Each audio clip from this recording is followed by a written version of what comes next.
Well, communication is key, depending on where you're working in your environment. Like a landlord can make or break you, so it's up to me, I suppose, to get on the good side from day one and keep the communication lines open at all times. When you work in a live environment, you minimise disruption to the live tenants. You set up your work zones, carry out any disruptive works out of hours. Phased sequencing of work zones are integral to minimising disruption in a live working environment and a live office environment. We do this through our construction methodology and a stringent logistical plan.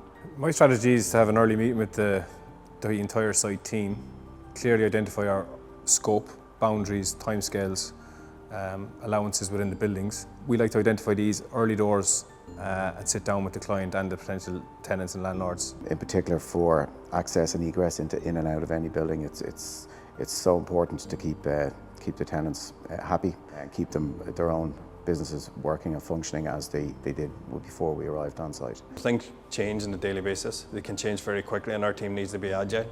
We need to have good, strong communication with all levels of the project, whether that be the landlord, whether it be the design team, whether it be the supply chain partners. The three main factors we'd have would be containment, suppression and isolation.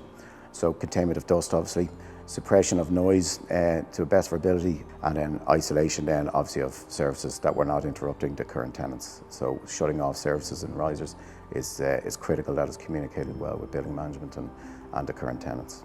Over the years we've developed methodologies and systems to overcome the challenges of working in busy live environments. Built have a proven track record of delivering these high profile projects in live environments both on time and on budget.